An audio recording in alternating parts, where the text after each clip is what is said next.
Hey there, I am really excited to share with you my recipe for your own retreat. I recently hosted our first annual women's wellness retreat for my current and alumni coaching clients, and we had a marvelous time. So retreats are on my mind. I even talked with someone today and said, hey, do you know of any other retreat coming up that you think I should sign up for? And I said, well, you don't have to sign up for one. You could just create your own. So today in this video, I want to walk you through kind of my recipe for my own personal retreats, which I go on a quarterly basis. Every 3 months throughout the year, my husband and I go on retreat. Retreat is a verb. It is something that we do because we know how much it supports us in creating and living the lives we want. So, what are the ingredients for this recipe? There's a few of them. Number 1 is you need a plan. Number 2, you need to pause. Number 3, you need to escape. Number 4, you need to play. Number 5, you need to rest. And number 6, you need to reflect.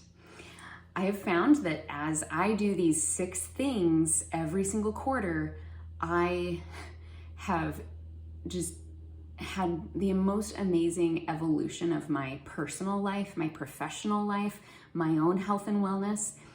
This is a powerful practice that I'm inviting you into right now, and I'm excited to tell you a little bit more about what I mean by each of these ingredients. So let's talk about the first one, plan. We all know we can't find time for things. We have to make time. We have to take time for things. So it starts with making a plan. I really like having a regular cadence. I really like saying, okay, January, and then every 3 months from there, we are going to step away from our lives. We're going to have this retreat. So make a plan.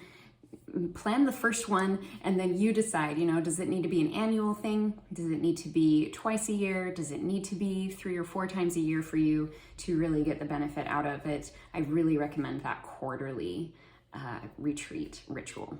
So make a plan, pick a date, make it happen. Pause. It's only a retreat if you are truly hitting the pause button on your life. So you will need to look at how can you pause things going on in your personal life, maybe with your family. How can you pause work? Can you step away? Can you have someone handle things for you? In order to get that pause, is that going to impact your plan? Does it need to be on a weekend? Does it need to be just 1 day or 2 days that you just walking away for the weekend and then coming right back to work? This is all going to be personal to you, right? So some things to consider. It's so important that when we're on retreat that we truly are pausing our work. Do not go on retreat and say, oh, well, I'll just check in and I'll respond to a few of those emails. Don't do that. Really, really, really step away. Really pause your life, your work, and go on retreat, okay? So that third one is escape. I do find this to be really powerful. We have done some staycations where we stay at home, but that only works if you truly do hit the pause button and if the rest of your family is not in the house, okay? So I recommend finding a place you can go, whether that's, an Airbnb, some place that you can go and be in a different environment. The times that we have done staycation retreats, we do go out of the house. We go find a restaurant in town that we want to go to, and maybe we go for a long walk. There definitely is this feeling of escape and stepping away from the day-to-day routines of life and giving yourself a new environment to be in, however that might look for you. So think about how you can truly create an escape. This can be really simple and cheap. It can also be really extravagant and expensive. There's a whole spectrum here. All right, the next one is play. In order for a retreat to really feel restorative and refreshing, it also kind of needs to feel enlivening, and play is a great way to do that.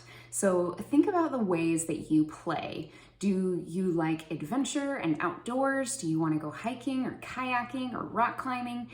Are there sports that you enjoy? Do you want to go somewhere where you can drop in at a pickleball court or go play some basketball?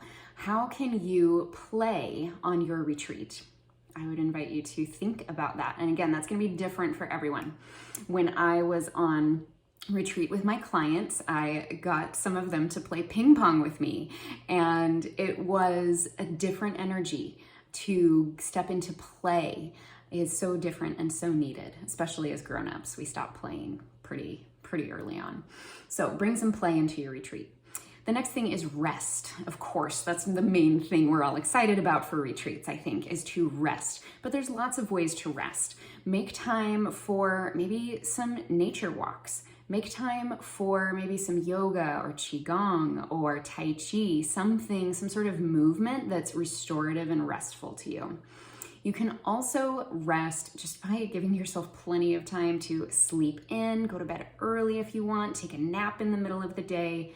Again, you want to plan something that is going to have that spaciousness so that you can do whatever your body and your energy is asking for. That is the point of a retreat, is to really tune back into what you need moment to moment, day to day. And we don't always get to do that in our day-to-day lives. And a retreat is such an amazing opportunity to turn up the volume on what does my body want me to do? Does it need more rest? Does it need more movement? Does it need different nourishment, different food? Does it need more water, more hydration? It turns up the volume on those messages that your body may have been trying to send you for the last year, but life has just gotten in the way. So make some time to rest. Think about what some restful activities might look like for you. All right, so the last piece is reflect.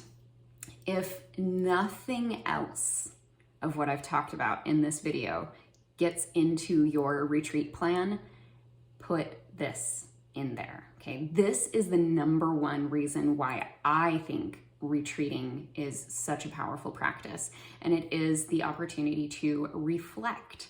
Now, reflection is kind of a lost art. It's something that I teach and train a lot in my coaching practice. And honestly, coaching is a practice of reflection. So what do I mean by reflection? It really is just the practice of asking yourself, what's going well in my life, in my work, in my health? What's going well? Write those things down. I hope you take a journal with you or something, type it out, however you process well. If you're a verbal processor, maybe you call someone, or maybe you have your partner or spouse or a close friend with you on retreat that you can discuss these things out loud. How does that feel for you? So we want to think about what's going well. We also want to ask what's not going well. What would you like to see change? And then we kind of go into some, what I like to call dreaming and scheming. Dream. Get creative. What would you like to see more of in your life? What changes would you like to see? Keep it in a positive mode as much as possible. Don't turn this into a self-deprecating session. Don't beat yourself up. Just dream a little. What would you like to see in your work, in your personal life, in your relationships, in your health and wellness? What would you like to see different? And then start scheming about it a little bit. What would you need to be able to make that change? What do you have to do? And what's that first step that you're going to take when you get home from your retreat? So those are some of the things that I would go into in reflection. I hope this is helpful for you. I hope it's exciting too. I hope maybe you're getting some inspiration and some ideas of when and how you might create a personal retreat practice. I do recommend that you make it a practice. Don't make this a one-time thing. I think sometimes with vacations, we do feel this benefit of sort of this retreat experience, but I'm not talking about a vacation. I'm talking about making it very intentionally a time to play, rest, and reflect. And it can be a regular practice that continues to just help you evolve in this upward spiral of our own personal development journeys, of your health and wellness journey. These are the things that I love to explore myself, and I love to help my clients explore. If you're interested in getting more content like this, subscribe to my YouTube channel, come and join our Facebook group, and you can check out more information about my coaching practice and my book at danielledinkelman.com. I hope to see you around soon. Take care.